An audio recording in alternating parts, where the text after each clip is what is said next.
So welcome everyone to this, our inaugural annual summit. I'm Professor Mark Biggs, the Vice Principal, Provost and Deputy Vice Chancellor of Heriot-Watt, and I'll be chairing today's summit.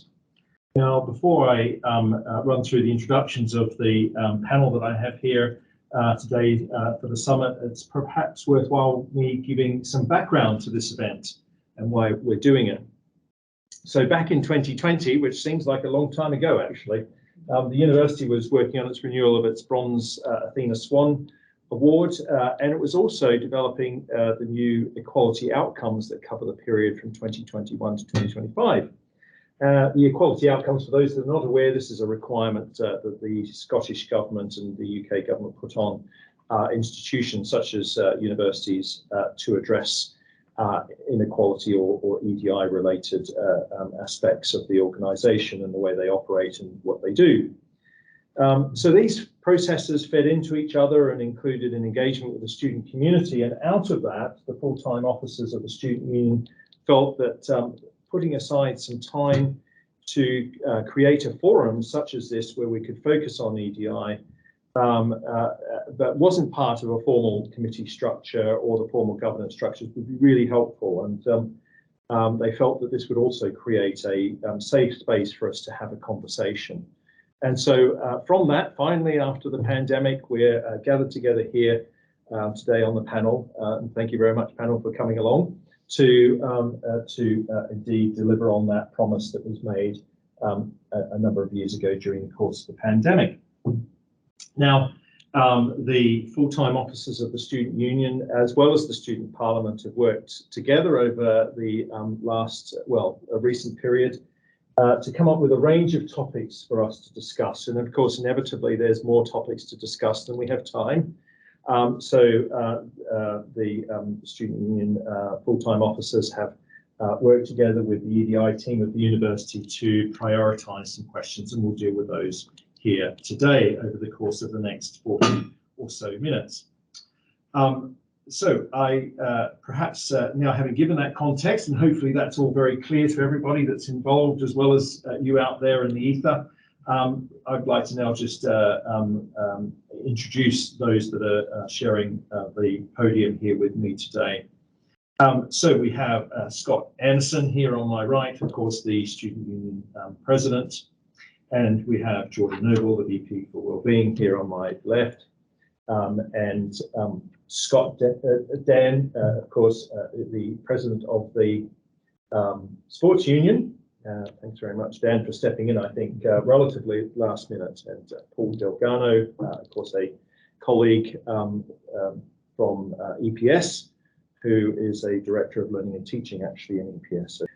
We've got Georgia, of course, and Georgia is the, I've messed that up, haven't I? Molly, VP for Education. I'll get that right in a second. It's Campbell Powrie, who is the Head of Student Life, and then Carol Murray, the Head of Student Wellbeing Services. I think I've covered everybody there, and I think everybody's got their right name now. So welcome to you all to today's forum, inaugural annual summit. And without further ado, I'm going to move to the first question that was selected for us to deal with.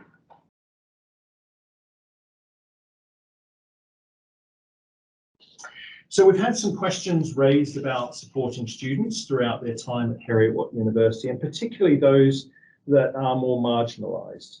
So Carol, maybe I could turn to you first on this particular question. And what are your thoughts do you have on how we can better provide support to our students, particularly those that are marginalised? And connected to this, how can we involve more students actually in deciding what that support looks like? Thank you, Mark. I think it's a really good question. We want to always ensure that we have a really broad range of support services that meet all the needs of our students, to ensure that the university is a really welcoming, safe and supportive environment for everybody. And I think sometimes it's really important that we work with the students to know what some of those needs might be. We provide, as I say, a wide range of support, but we know that there are some people that find it difficult to ask for help. There might be particular groups of students that have specific needs that we really want to try and tailor support to address that. So We work with the Student Union. We have good connections through the Student Partnership Agreement. And one of our intentions for this academic year has been to actually identify some of those marginalised groups and establish some particular services to support them. We use student engagement events to ask students what else is missing and what else we could be taking forward. And we look to provide a range of wellbeing activities that identify groups that we know might have particular additional support needs. And I think on top of that, we know that there's a very wide range of student societies, and we depend on them to sometimes work together and come back to us to say, you know, there are some gaps here. So I know that recently, particularly, there were some issues raised from the Disabled Student Society, and we've been able to kind of create some responses for that. And we've also been working with Dan and the Sports Union to look at how we attract more students who might have barriers and particular difficulties in engaging in some of the sports and social side of the university, to think about how we can do that. So those are some of the steps that we're taking. Okay, thanks very much, Carol. Georgia, did you want to comment at all on this? Yeah, I think the first thing that comes to mind is myself and Carol have been working on the student mental health agreement, which covers the next 2 years. And that's really a way for us to kind of look at everything that we already offer as a university and as a student union and identify where there might be gaps, because often there's some really good work that's going on that maybe not all departments are aware of. And something I think we have been doing quite well recently is working together kind of across student wellbeing, across the sports union and the student union, to identify the good practice that's already happening and to extend that. Yeah, thanks very much, Georgia. And in fact, I mean, we'll talk later on about the GEDI program, and one of the new work streams that we've inducted into that very recently is actually around wellbeing, and of course, Carol, you're leading out on that, and thank you for doing that. We'll talk a little bit more about that later, but maybe Dan, you can talk a bit about the work that the sports union is doing. Yeah, absolutely. I mean, I think to provide support, I think it's important for the students to have the visibility of all the support that is available to them. Like I said, there's a lot of good work that is done, and there's a lot of really good resources that are provided to the students. And I think we're often guilty of maybe not shouting about it enough and making sure the students really can access it. And it's kind of creating that route of, you know, least resistance for the students, so that, you know, if they do need the support, that they can access it and they feel comfortable accessing it. And that's, like I say, some of the work that we've been trying to do is finding out what are the barriers to students for, you know, seeking this support, and how can we help remove those barriers, and that's kind of talking to the students, and that's kind of the stuff we're really looking to do with the student union and the wellbeing services recently. Mm-hmm. And Paul, I mean, of course, we have personal tutors, but personal tutors are not experts themselves, of course, in many of these things. But they have an important role, don't they, to play in terms of referring, I think. They do, and the academics do in all the roles that they play, I think. And you're right, they're not experts, but as Carol and Dan said, it's important to be aware. It's important to be able to have discussions. If you don't know what you're doing from an academic, from a tutor point of view, to know where you can go to seek advice, be that wellbeing or the student union or elsewhere. And it also extends further than that. So one of the things that I think is important is that when you are teaching class, when you have a large room of students in front of you, is to recognize and accept the diversity that you have in that space. And you have to actively do that. Sometimes it doesn't always happen naturally. You have to be ready and willing to give that support where need be. So a lot of it's about listening and trying to bring that awareness to the fore of what you are doing. The tutoring thing is a crucial part of what we do in the institution. It's something that we work very hard on, and I think that we have considerably advanced our space there. We've got more work that we can do, and we need to recognise that, and we need to take feed into marginalised communities while we're doing that, to understand and make sure that that support is offered, as Dan and Carl have already mentioned. Yeah. Thanks very much, Paul. Scott, I think, do you sit on Senate, do you? Or? Yeah. Yes, and of course, Senate plays an important role here in defining the experience of students, the academic, particularly on the academic side. And what do you think Senate needs to think about in terms of making sure that we support particularly marginalised students? Of course, students more generally, but you know, focusing on more marginalised students. I mean, I think it's important to recognise that, you know, when talking about marginalised students, it can be quite daunting because it's sometimes unclear which demographic of students we're talking about. But with regards to Senate, we rely on our rep structure quite heavily, so we can accurately represent the students when we get to that high level space. So actually, I think it has to come from the bottom up. We need to make sure that our rep structure is diversified, and making sure that they accurately represent the demographic of students that we have. So then when we are raising the issues at Senate, we can comfortably say that these are the issues that are affecting those marginalised groups.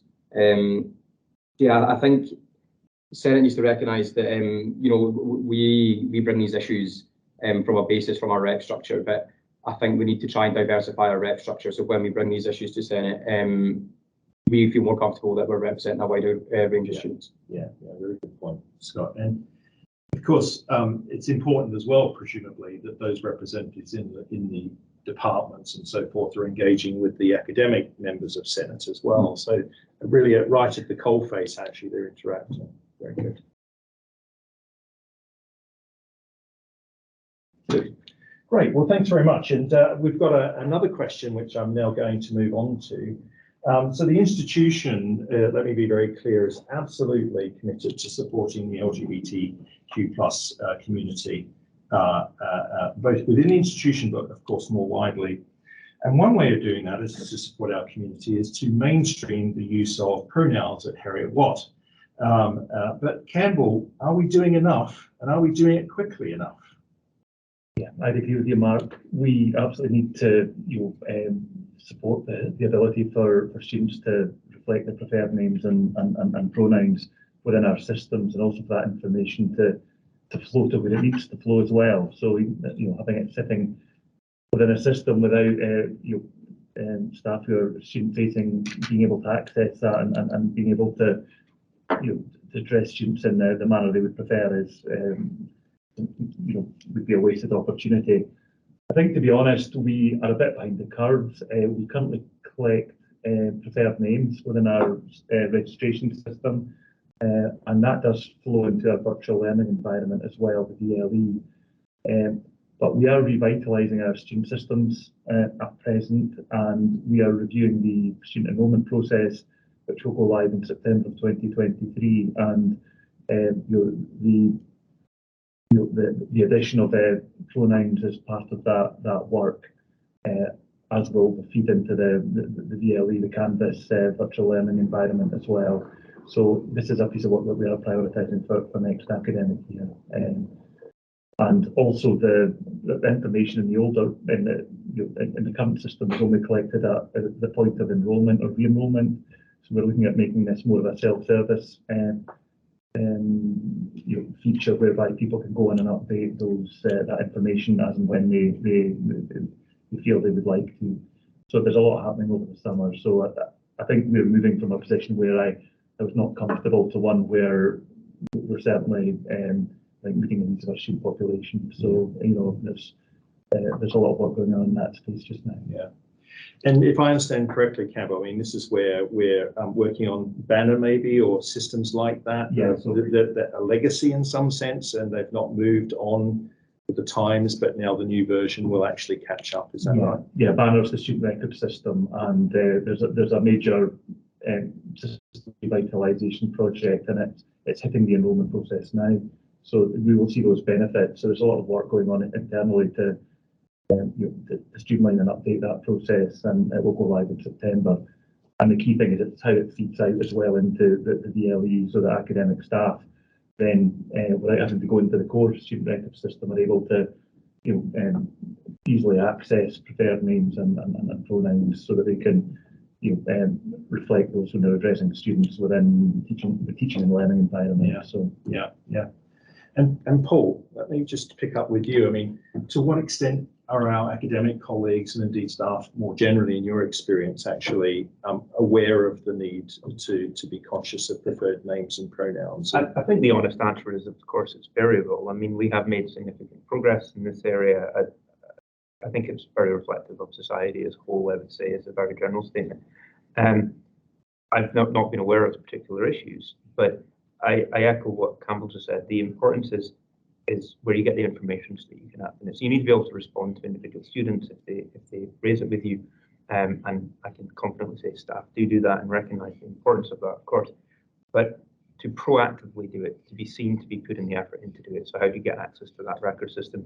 It's quite complex at the moment, and it's not as smooth as it should be, and we need to work on that to provide not just the staff with the confidence that they are addressing in the correct way, but the students with the confidence that we take change seriously. And one of the key things that Campbell mentioned was that if a student does subsequently change a pronoun during an academic year, that should be flagged to staff so that they know to respond to it in due course and time.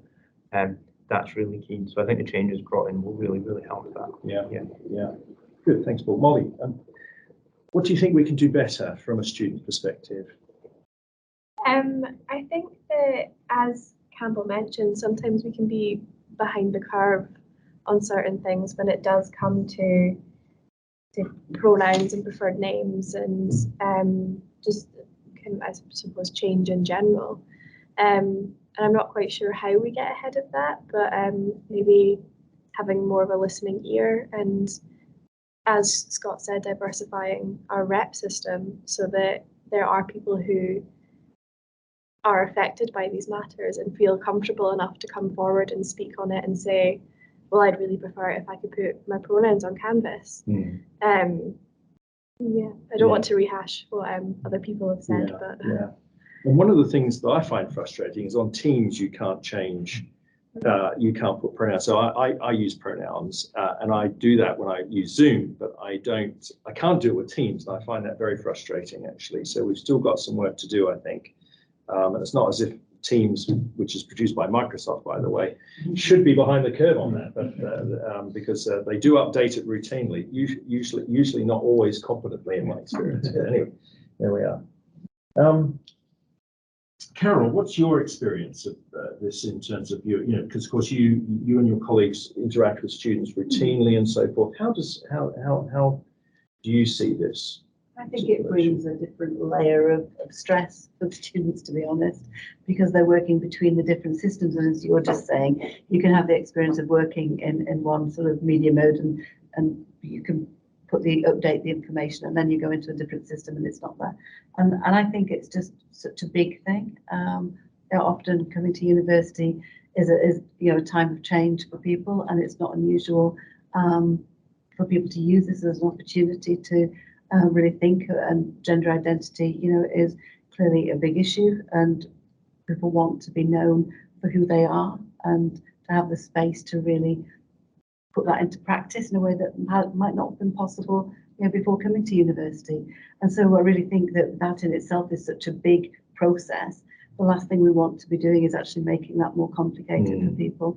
And if we could just have the systems that spoke to each other, so that in having made that decision and kind of building up the courage to do something about it, you didn't have to then go and do it again and do it again and then have to go and ask somebody and explain it all. I think that level of acceptance and inclusion should be about saying, this is the system, this is why you do it, and you only need to do it once. So what I'm hearing is that we're very keen, as I said at the beginning of the introducing this particular question, as an institution, very keen to actually do the right thing here. Some of the systems are getting in the way of us actually doing that, but we are actually investing quite a lot of money now in these systems to address them.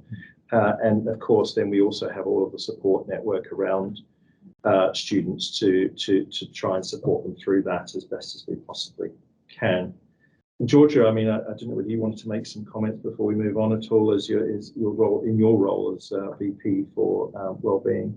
Yeah, absolutely. I mean, obviously a lot of it has already been covered, but just in addition to what's already been said, the move to Canvas as the virtual learning environment is actually a really good one in terms of being able to select students' display pronouns.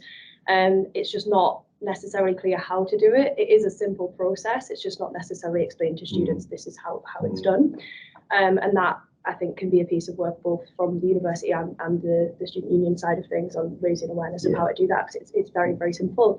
I was approached by the LGBT+ Society about extending the pronoun offering on Canvas, and I am currently in talks with information services and have drafted a policy proposal for LTOC to extend that. And it is currently a drop-down selection of pronouns. It can't be something where students can just type in. anything in there.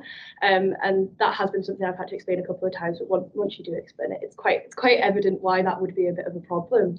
But at the moment, the offering is good. We're just proposing that we extend it to add a couple of more options and combinations of pronouns off the back of some student feedback that we've had. But I was really pleased that students felt that they could come to me and ask me to do that. And I'm hopeful that it'll be a smooth process and that it'll be in place by the new academic year. Okay, great. Yeah, so that's a really good example of where the Students' Union is working with the university to effect change. And I think that's such a crucial thing. And Scott, of course, we have the student partnership agreement, don't we? Which and I mentioned, of course, as you've been re-elected, and congratulations on that. You'll be entering into that discussion soon around that. Do you want to talk a little bit about that, Scott? That process. So I mean, so for those that don't know, the student partnership agreement is something we do every year. The sports union came on board this year, so it's our student representation bodies in the UK, Dubai, Malaysia, the sports union, and then we have team leads from Wellbeing, community, academic as well. And essentially, we've changed the time period because it used to run when the full-time officers came in June, but we tried to make it January to January so we can, when there's work like this being done, it doesn't get dropped as a legacy project. We're making it January to January, so when we're at step 4 of a 10-step process, we can make sure that the new officer team can follow this through. But briefly on the sort of systems, and until we get to that point where it is a simpler process, I think it's just about transparency and communication. The university is not doing it on purpose. So it's when they are finding it difficult or there are slow processes or hurdles, it's making sure that the students know that we are trying to fix it. It's letting them know what we're doing to fix these problems. So that there's not that, or it calms down that initial anger that might be there, or an initial hurt that might be there. So we do need to move along to the next question or topic, and that's about non-academic student misconduct, and it's there's a growing awareness that this is an increasing issue within higher education, just more generally. And of course, Heriot-Watt is very much at the heart of that, of higher education here in the UK. So, Carol, could I perhaps start with you, asking you about what measures do you think we could put in place to address that particular issue here at Heriot-Watt? Yes, thank you, Mark. I think there's something here that probably there's a commonality in the discussions that we're having about the visibility of systems and enabling students to know what routes are available to them if there's a process that they want to follow, if they've been a victim in a situation, if there's something that has happened that has made them feel uncomfortable. They need to know that, first of all, the university won't tolerate any kind of bullying or harassment or any kind of incidents that's directed against them, and they need to know that they will be able to access support and that any reports are going to be taken seriously. And I think we have good systems and we have good support, but it's not always visible.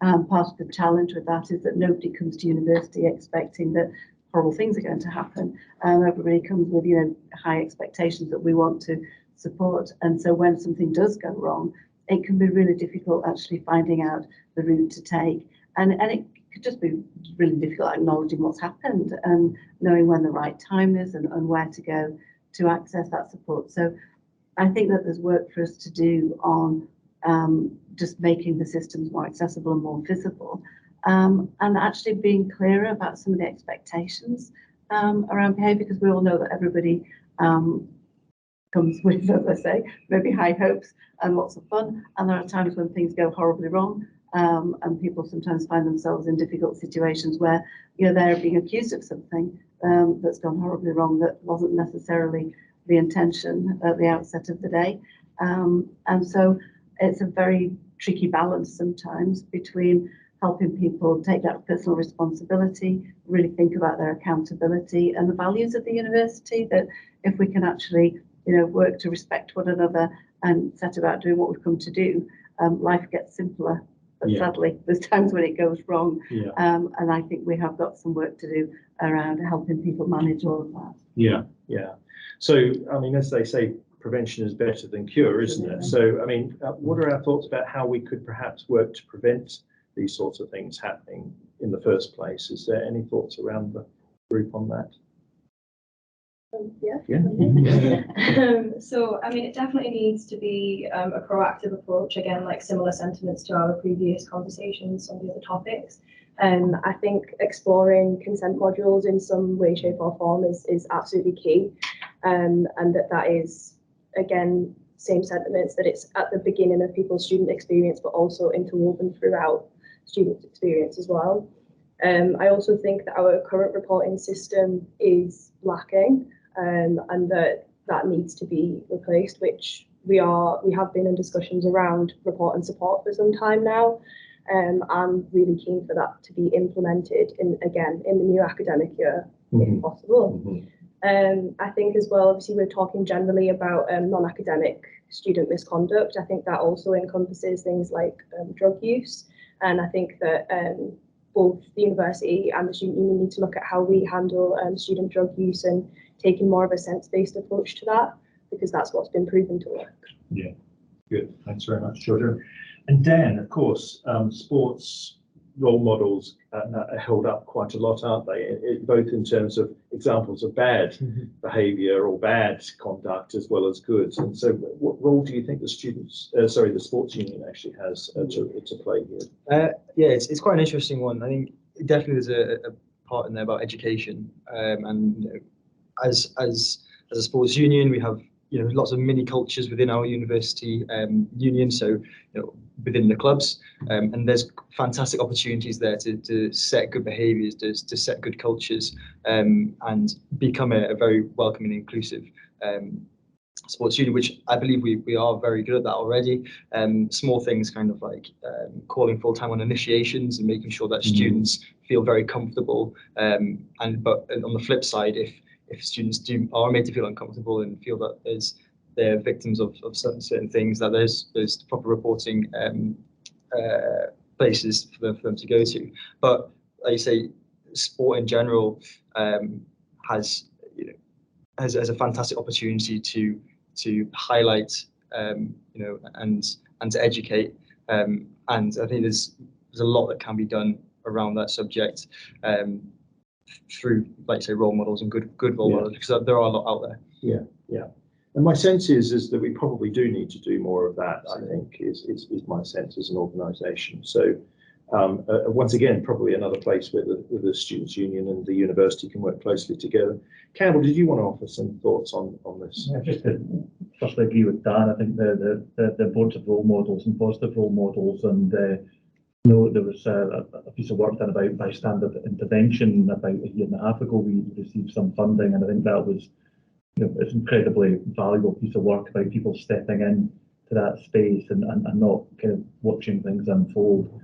And coming back to George's point as well, fully endorse that. We're in discussions about how we embed consent into student induction before students arrive, and because it's about young people navigating actually quite a significant lifestyle change as well, but that also needs to be backed up by support resources and also reporting, very clear and publicly known reporting groups for where something occurs that people feel they're uncomfortable with, that they know where to go and seek support, and we're very responsive to that as well. So I think those two things go hand in hand. And once again, it'd be fantastic to be able to unveil these new initiatives for the start of the next academic year as well, which will be our I was very aware when we were planning for academic year 22-23 about this time last year. We weren't sure what it would look like due to the COVID pandemic. We now know what next academic year will look like. So I think this is now the time to act. Yeah, thanks very much, Campbell. And of course, we've been a recent recipient of the White Ribbon Award, and such a significant milestone for the organisation. part of the Fearless Edinburgh Alliance around the space. Delighted with our progress in that space, and I think that lays a good foundation for us as well moving forward. I'm going to move us along to GEDI, the Global Equality, Diversity, Inclusion model or program that we've established recently. And I am delighted to be the executive sponsor, actually, of GEDI. And so I just wanted us to have a discussion around that. And in fact, actually, GEDI is made up of a range of different strands within it. One around wellbeing, for example, which Carol, you're leading out on, as I mentioned a bit earlier. We've got another one around gender-based violence, of which, of course, the Fearless Edinburgh and White Ribbon Award is actually a part of, and so forth. So there's a range of these different strands. And some have been asking, well, what does this GEDI model actually bring us? What's the purpose of it? So I thought I'd talk a little bit about it, and then, of course, I'll turn to the panel for them to make some comments as well. But for me as the executive sponsor, I see really the key primary purpose of GEDI is to bring that focus to the various bits of work that we need to do, the bodies of work that we need to do in order to actually embed EDI within our ways of working as an organisation, for it to be mainstreamed as a language or a word that's used, for it to become just business as usual, so that we're not thinking about it as something special. It is just the way that we actually operate. And we've heard, I think, earlier already today about how certain things don't happen because we haven't thought about them in the past, pronouns. I mean, in a sense, of course, pronoun is a relatively simple concept, but wow, how difficult is it to actually get this to be taken up? Really difficult. It's just one example of many examples of where it is quite challenging actually to get these things mainstream. So it's about bringing that unrelenting focus to progress these things in a way that I think as an organisation we've not done so much in the past. Now, that's not to say we've not been trying and doing a lot of things. And in fact, we have heard earlier on about how much is going on that seems to be below the surface, that we're not raising that up. So that's another really important part of the GEDI program, is to raise up all of this great work that we're doing, to celebrate that, okay, to take heart from that, because of course, if you feel like you're doing things and nothing's changing, there's nothing more disheartening, I think. So it is really important, I think, to raise that up. And through that, of course, we can get the energy to continue to strive to mainstream EDI within the organisation globally, or GEDI, as we are calling it. Okay, so that's really the purpose. But maybe it's worthwhile just reflecting a little bit, or getting some reflections from around the room on GEDI. And Carol, I seem to be turning to you a lot in this panel. And forgive me, but of course we just had a conversation the other day around the wellbeing strand of GEDI, which of course has a range of different elements to it. But anyway, over to you, Carol, to make a few comments. Well, thank you for that, because you know how excited I am that Wellbeing has a home and that it's been welcomed into GEDI. And I think it makes perfect sense. You're talking about how we should be embedding our equality, diversity, inclusion agenda within our whole community. And I feel very strongly that wellbeing goes hand in hand with that. And so it's really great that we're kind of making this progress. I think coming through COVID, we've been firefighting, and there's, as you say, lots of really good work, but it's been going along a bit under the surface. And it really feels like this is a great opportunity to kind of unveil a different structure that gives us an opportunity to plug all this work in and see where we overlap with one another, look at how we really build into the network of creating a healthy, positive environment for everybody in the university. And so there will be key strands within that covers staff, students, and the wider community, that helps us to look at how we work in partnership with some external agencies. You've talked about White Ribbon from the gender-based violence point of view. We've got lots of really constructive things already in place, but so much work to do in terms of then raising that awareness, perhaps more staff training, and just looking at helping people feel confident. I think we're all coming out of this time where we've been working away in our bedrooms, our spare rooms, wherever we've been, and actually having opportunity to just meet with one another and really engage in a different way to go forward and build on all of these things. So yeah, we've got some really good strong themes. We're looking at how we overlap with our academic colleagues, with the student union, sports union. There's so many partnerships already in place. And I think that we're now looking at how GEDI gives us a proper home to develop a plan, develop our priorities and move forward. And so, yes, lots of things coming to the fore with that, including, as you said, the gender-based violence work, suicide prevention policy, looking at pronouns, looking at our attachment to NUS and the healthy forum stuff that we do there. So lots going on. Good. Thanks very much, Carol. And the other day I was chairing the SWAN program board, and one of the things that emerged from that was that there was a feeling within the schools we needed to probably prioritise more resource to deliver on the theme SWAN, which is about addressing the imbalance in gender imbalance within particularly STEM, although it has actually now been extended across all academic disciplines. And interestingly, in some disciplines, of course, there is a underrepresentation of men. And so the important thing is actually to get that gender balance.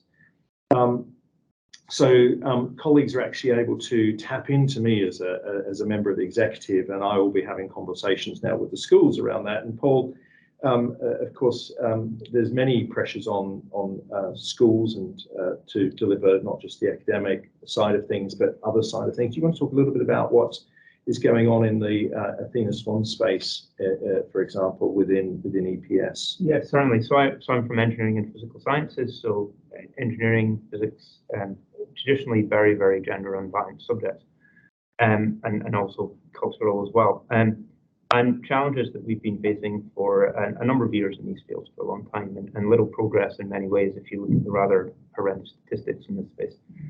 Unfortunately, but we have to recognize it, and that's a key point. We have to recognize that, we have to be discussing it, and we have to be very open to it.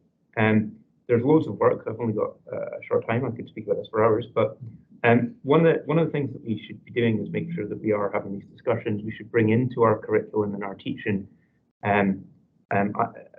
this element. I'm a very big fan of teaching my own subject, which is physics, through history, and recognizing that the history was biased, and we are responding to that still. Listening to the students, again, as I mentioned before, actively bringing in voices, balance there. The more that you discuss it and expose everyone to it, the more comfortable people have in this space having these discussions and making change. And a big part of what I'm personally keen on is that huge change will come from the next generation of students as they go through and become more comfortable in this, and we need to support them to do that. In addition to that, there is a huge amount of activity going on in bringing this into not just our teaching space, but our research space, our practice there, how we engage with colleagues nationally and internationally, recognizing the global aspect hugely. A massive amount of work, and I'm very pleased that we've come a long way. And one of the things that I think we should all recognize is that it's a pathway that will never be complete, and we shouldn't be aiming for that. We should aim to continue having these discussions as we evolve in that space. Sorry, perhaps a slightly incoherent answer, but I'm very excited about it. Thank you for that, Paul. Georgia, did you want to make some comments as well before we wrap up on this particular question? Yeah, absolutely. I think just on what Paul was saying, like a really great example of the kind of thing we were just talking about was one of the International Women's Day events that we actually had in this room. I thought that was a really good demonstration of meaningful student participation. I thought students genuinely felt listened to at that event, and gave fantastic feedback. And it was a real collaboration, not only between genders and between staff, students and externals, but also every single person that was at that event came out with a tangible action that they individually will follow through on, as well as group actions that we can take forward. I just think it's a fantastic example. We got to hear from architectural engineering, which is, you know, a success story in the case of gender parity on degree courses, and I think it was a very short, a very concise presentation, but we can learn a lot from it and hopefully replicate it on other degree courses. Obviously, that's just one part of AGI, but I think that's a shining example of the kind of thing we can do in other spaces as well. Yeah. Good, and I think that emphasises a really important thing here, is that we're all working together to actually take on these challenges and realise the opportunities that overcoming them actually present. So that is another very important part of GEDI, is that it is bringing together all the relevant people across the institution, students and staff, as well as actually externals, external people to try and make the university a much more inclusive place, a diverse place, a more equitable world. Good. Well, we've finished with the 4 questions or topics that we're dealing with today. So fast running out of time, I can see. We'll wrap up. And as indicated at the start of the session today, our intention is to follow up through a wider confidence building and maximising engagement activities across the GEDI space over the course of the coming weeks, months, and indeed years, because I think, as Paul said, this is something that in a sense we will never finish, but obviously making good progress by the sounds of it through the conversation today. So you'll hear further on the topics that we've talked about today, plus so many more in terms of creating that more equitable world that I just referred to, characterised by diversity and inclusion. It now just remains for me to say a few thank yous before we close off today. So firstly, I'd like to say a huge thanks to all those who organised the event today. It involved not just a huge amount of effort, but in fact a lot of thought as well, and I think that's quite crucial actually in these endeavours. I would like to also thank those involved for creating an open and safe space for us to actually have a conversation. And of course, finally, I have to thank the panel for being so brave actually to sit down with us today and have this conversation. You've done brilliantly. I'm really proud of you. Thanks very much for that. And I think we're ready to sign off. All the best for the rest of the week, and have a great weekend when you get there. Bye-bye.